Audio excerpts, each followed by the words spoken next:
Holy City Center Radio, it is episode 155, and I am your host, Christian Sanger. Today is Friday, August 4th, 2023. Well, I didn't do Barbenheimer, but I did see Oppensinner, one movie. Couldn't pull off two in one day with my schedule and everything, but that is why you may be listening to this episode a little bit later than normal. I didn't get to record until later in the evening than I'm used to after seeing a 3-hour movie after already, having a full day of work and everything. So a little bit later than normal. But anyway, I did see Oppenheimer. Good movie. I don't think it's as incredible as some people have said. That's not to say it's not a very, very good movie. I'm just, anyone who's out there talking about best movie in years or whatever, I think maybe a little off base, but a very, very solid flick. As expected, not exactly a feel-good tale, but also not as horribly depressing as you might think it would be. Very much focused on, of course, Robert Oppenheimer and his actions during World War II and building the atomic bomb. And I thought it was really interesting. I knew a little bit about his story, but not a ton. So I definitely learned a lot, assuming, there wasn't a ton of liberties taken with the script. So I'm certainly going to go look into the story a little bit more because it was interesting. So incredible acting, lots of familiar faces, directing great, visuals great. And I think it was a really solid flick. It's not, it's not like a comedy, obviously, something that you're going to rewatch over and over and over and over again, but a very good movie. So if you were one of those people who was thinking about doing the whole Barbie and Oppenheimer doubleheader, feel free, of course, but I don't think you need that palate cleanser like some people thought after seeing Oppenheimer. Again, not a feel-good tale, but also not as depressing and sad as you would think, despite some of the heaviness of the story. But I'm not going to get too much into critique. That's not really what you're here for, but just wanted to say I did see it. Also, the other night, I think, when was this now? Tuesday night, I believe, I went to Vintage Lounge in downtown Charleston to see my friend Hannah Powers, who works for News 2. She's an anchor there. She was doing an event that's part of NBC Universal's Clear the Shelters initiative. So specifically, she was trying to raise money for Pet Helpers, of course, the local organization on James Island. Great to see her. Great to see a lot of people from News 2. Some that I knew, like Josh Marthers. I hadn't seen him in forever, and that was so good to catch up with him for a quick moment. And then met some new folks as well. So that was cool. Spent a little bit of time there. Got to see some incredibly adorable puppies, some of which were adopted, and looked like a good crowd when I was heading out. So I think they raised some money for Pet Helpers, which is always a good thing. So that was pretty much the gist of my week was, that event and seeing the movie. That's how thrilling my week was. Hey, two fun things. That's more than some people, right? Right? I'm fun, right? But yes, that's my week. I don't have much more time to ramble, so let's get into the news. Lots to get you caught up on. Some of these are going to be real quick updates, so let's get into it right now. So an update from the last podcast, you remember there was a couple stories that were either expected, including a court case, but also that incident at the Charleston airport or near the airport. Obviously, by now, I'm sure you've all heard, but I wanted to provide an update for those who maybe aren't completely up to date on that story. So a pilot for the Charleston County Sheriff's Office suffered injuries on Tuesday afternoon when his helicopter crashed at the Charleston International Airport. A spokesman for the Sheriff's Office said the crash happened around 3:30 p.m. as the pilot was returning from scheduled maintenance in Sumter County. The Sheriff's Office Chief Pilot, Lieutenant Scott Martre, reported some type of malfunction with the helicopter shortly before the crash. There wasn't a ton of details about it. I'm sure will come out more. The good thing is that Martre, who has been with the agency since 2006, only suffered some non-life-threatening injuries. Of course, we wish he didn't have to suffer any injuries, but very thankful that this wasn't worse. He was the only person aboard the helicopter when it crashed. There was no one in the vicinity when he crashed, so no one else was injured. He did spend some time in the hospital, but has since been released, which is great news. So glad that situation, when you first heard there's some sort of incident at the airport, you start really worrying. So glad it wasn't something worse. Extremely thankful that the pilot was not, seriously injured and is already out of the hospital. So, good news, all things considered, on that front. All right, so the verdict, it did come down on the trial I mentioned on the last podcast, and I will now be able to provide you that update as promised. The man who once was the head of a highly respected bank in South Carolina will spend 7 years in federal prison for helping convicted murderer Alec Murdaugh steal nearly $2 million from clients' legal settlements.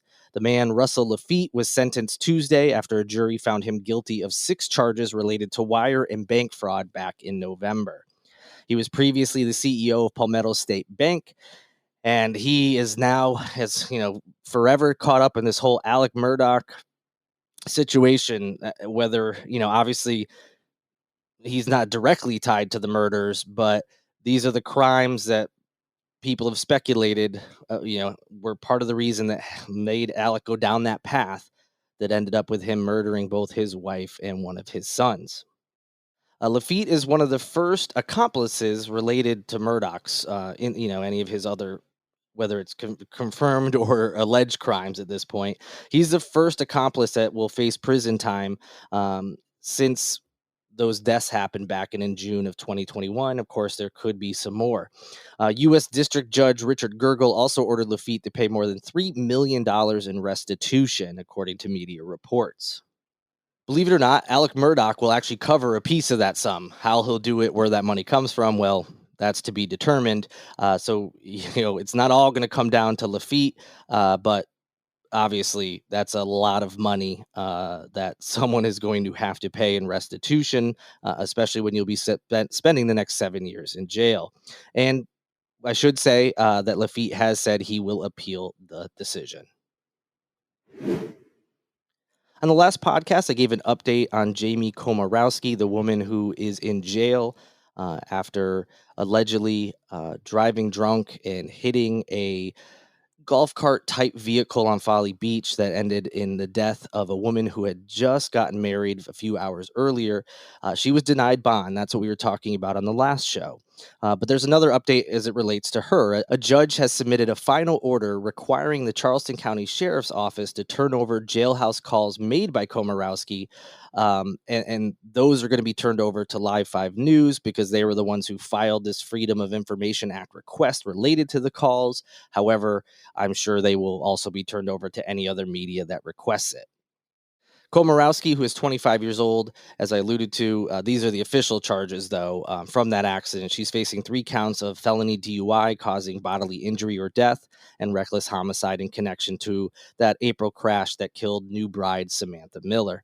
A judge ruled in favor of Live 5 News during a hearing last month after a lawsuit was filed over the sheriff's office refusal to release jail video calls. So you may remember the Post-Courier was the first to request and was given access to some of Komorowski's calls.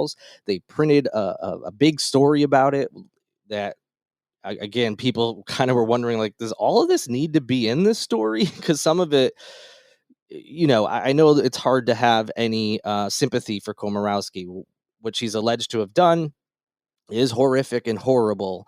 And she will be held accountable if it is determined that all the things that we have been told of the facts come out, of course. So she deserves her day in court, but she also deserves some rights, even if you are in jail. So there's been some debate on that. Well, the end result was, as I just mentioned, those phone calls are fair game for local media to have access to. And now that some time has passed and they have not been turned over yet, a judge says it's time to turn those over. So I'm sure we'll see more stories in local media about the things she's been saying to, and some stuff is still considered privileged and can't, conversations with her attorney, for instance. So, just like the Post and Courier story, there's going to be probably stories about what she's saying to family or if any friends have visited her and things like that. Some people are also interested in these calls because the Post and Courier story made it seem like maybe she was getting some special treatment. So we'll see if any other details as it relates to that are now released to the local media. But you can certainly expect more stories involving this case and what's been going on inside the jail. All right, now we move to a story I thought was interesting, a tragedy that has taken a turn that I don't think people necessarily saw coming. I don't believe this was in the news when it was related to this accident when it happened. But a Johns Island couple is suing the developers of a former Snapchat feature that they say encouraged a 16-year-old to drive at excessive speeds, and that ended up resulting in a crash that killed their young daughter. The negligence lawsuit was filed this week in U.S. District Court here in Charleston by Jeremy and Susan Batts. They're seeking damages from Snapchat, or the company is actually Snap Incorporated, over the death of Kaya Spring Batts, who was just 14 when she died in the car accident on June 17th, 2021. Batts was a passenger in the back seat of a car that was being driven by another girl, and she was reportedly driving in what police said was an extremely high and dangerous rate of speed on Betsy Carrison Parkway near Seabrook Island Road on Johns Island. The lawsuit states the driver was using Snapchat's speed filter when she ran off the road and hit an oak tree, causing the car to split in two and resulted in Batts being thrown from the vehicle, where she ended up dying at the scene. Her parents have already finalized a financial settlement with the driver and her mother. That happened last year. The reason the mother is involved, besides the fact that the driver was a minor, is because she also owned and insured the car that was being driven. This is according to reporting from the Post and Courier, and they were getting these details from public records that were filed in relation to this case. So, this newly filed federal complaint alleges that Snap co-founder and CEO Evan Spiegel and Emily White, a former CEO or former COO who left the company in 2015, knew or should have known that they were motivating or incentivizing Snapchat users to drive at high and dangerous rates of speed by including this filter in the app. So, this filter, for those who don't know, was a feature that could be put on the display that would show how fast a car was moving, and then it would take a picture. You may remember, if you use Snapchat at all, and also some people, of course, then they're able to put some snaps on other platforms. So perhaps you saw it on Instagram or Facebook or whatever. But it would, you might even remember seeing it. People would be driving. It would, when you took a snap, it would show how fast the car was. People, of course, did silly things with it, like trying to run while holding the phone to see how fast it could go, things like that. So they were saying by putting that on there, it was encouraging people to drive faster, put up a snap and be like, oh, look how fast I got. And so that's the basis of this lawsuit. To give the other side here, Snap Incorporated said that from the beginning, the speed filter had a warning telling users not to snap and drive. A spokesperson for Snap also said that years ago, they disabled the speed filter at unsafe driving speeds. So, although this article doesn't say, at a certain speed, it would just disable the speed filter so you could even use it. So, that was their way of trying to combat it. And then they said in 2021, the filter was removed from the app altogether. A tragic story. I didn't know the details that was the reason for the crash, that they were using this filter. It'll certainly be interesting to see how this case moves forward and if the company will be held accountable in any way.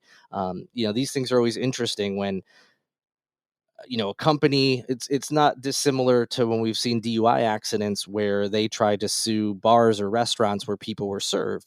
We saw that also in the Murdoch case discussions after the death of Mallory Beach in the boat accident, where they were going after Parkers. So it's not unheard of for these things to happen, but it's always interesting to see how far the courts let it go, and if it goes to trial, how it ends up playing out. So something to keep an eye on, and I'll be sure to pass along updates as they are released.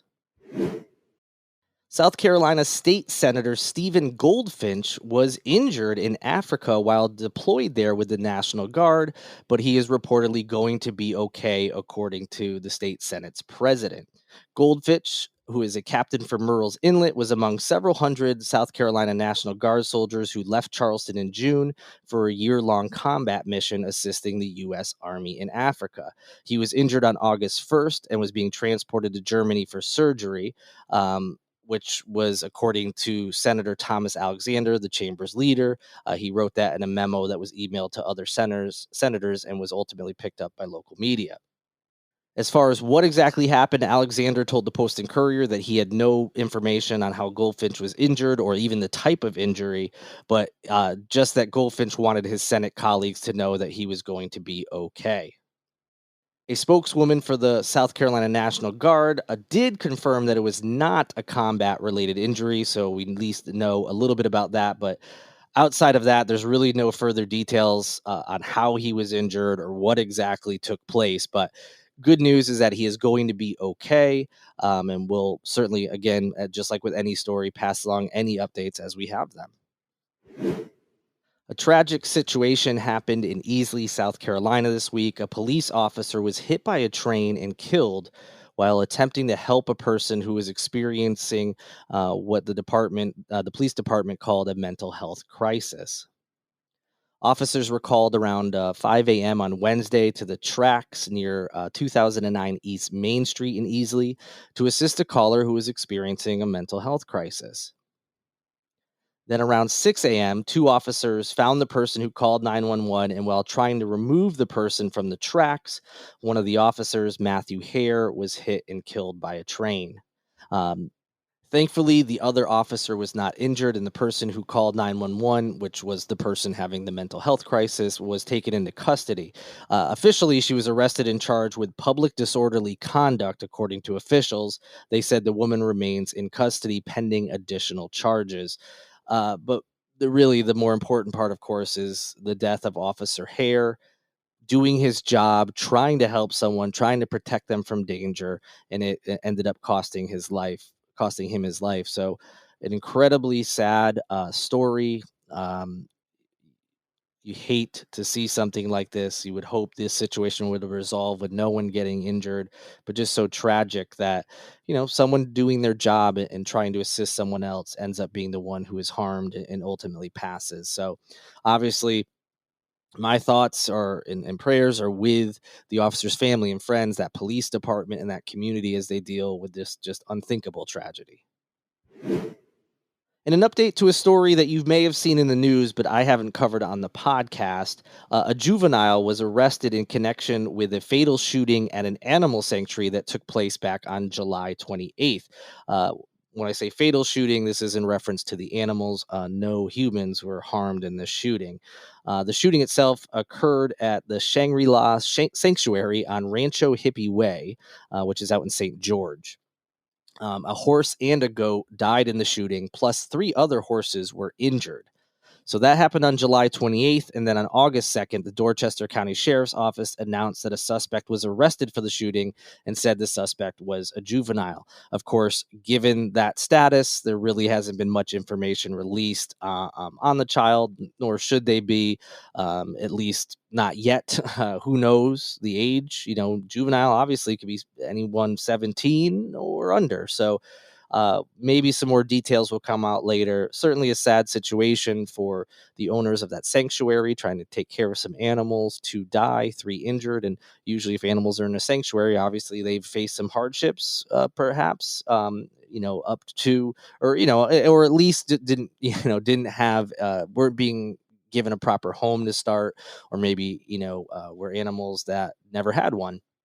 And obviously much worse situations from there. So awful that some of those animals, of course, had to suffer some more.